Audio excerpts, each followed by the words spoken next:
Ladies and gentlemen, distinguished guests, esteemed colleagues and fellow champions of the carpet industry, welcome to the Carpet Institute of Australia's Hall of Fame induction ceremony.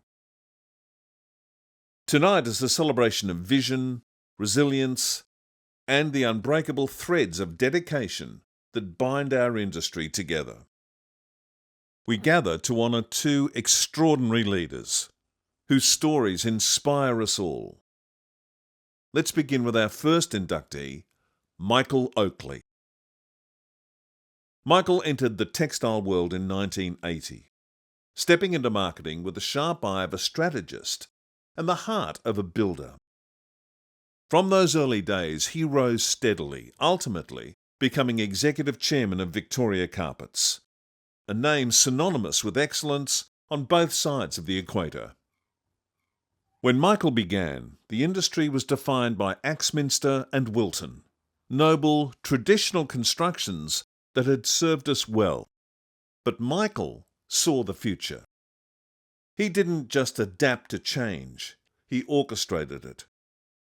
Under his leadership, Victoria Carpets led the bold transition from woven Axminster to modern tufted carpets, revolutionising production, efficiency, and design possibilities. It was a pivot that demanded courage, vision, and trust in innovation. Michael delivered all three. Michael, congratulations on your nomination and acceptance into the Carpet Institute's Hall of Fame. Well deserved.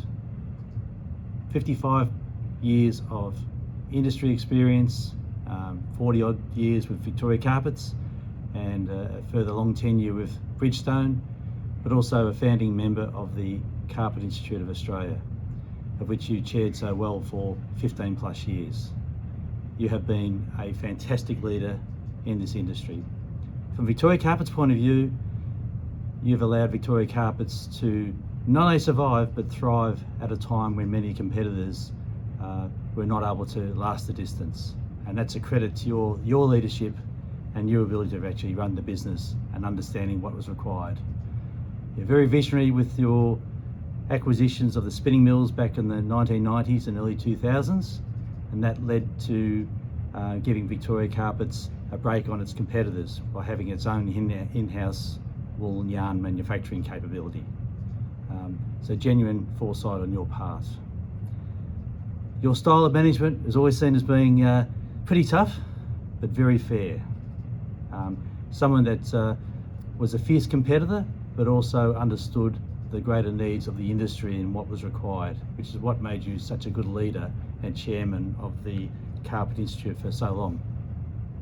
Very proud man you are, but you're very gifted in terms of your ability to tell a story.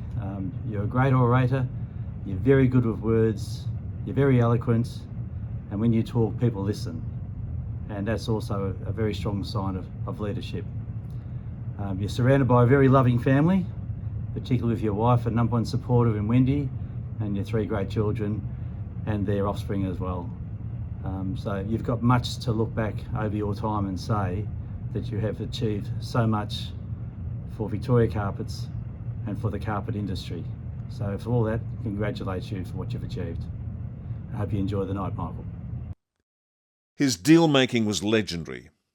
In 1993, he secured the Castlemaine spinning plant, a strategic masterstroke that strengthened the supply chain. Tragically, a devastating fire gutted the mill in 2003, but Michael's response was pure leadership. Rebuild, regroup, move forward. Resilience wasn't a slogan, it was his reflex. He drove mergers and acquisitions with precision. The purchase of Quest Carpets expanded reach and capability. Then, through the acquisition of Pacific Technologies, Michael established the Bendigo wool spinning operation, a facility that still operates today, spinning high-quality yarn and sustaining jobs in regional Victoria. Every metre of wool processed there carries his foresight. Michael's influence extended far beyond the factory floor. He served as chairman of the Carpet Institute of Australia from 1990 to 2021, an astonishing 21 years of steady, principled leadership. He was there when we were still the Carpet Manufacturers Federation of Australia, guiding us through rebranding, regulation and growth. His voice was calm, his judgment sound, his commitment unwavering. Even in his younger years in South Australia, Michael served with distinction, holding a commission in the military reserves. Discipline and duty woven into his character long before he ever touched a loom. Michael stepped down as executive chairman of Victoria Carpets in 2006 and retired from the Victoria PLC board in 2021, leaving behind a company transformed, diversified, and globally respected. But retirement? Hardly. His legacy pulses through every tuft, every boardroom, every policy shaped during his tenure. At home, Michael is supported by his wife Wendy, the anchor of a remarkable family. Their 3 children carry forward the Oakley standard of excellence. One daughter in particular has orchestrated major events in London and put that Australian flair on the world stage. Success, it seems, is hereditary. Michael didn't just lead a company. He shaped an era. From Axminster to Tufting, from Castlemaine to Bendigo, from Federation to Institute. He modernised without losing soul, expanded without losing focus, and served without seeking the spotlight.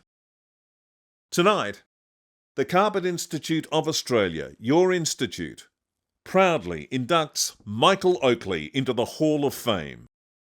This honour recognises not just what he built, but how he built it, with integrity, intellect, and an unshakable belief in people and progress. Michael, you didn't just chair meetings. You chaired change. You didn't just spin wool. You spun futures.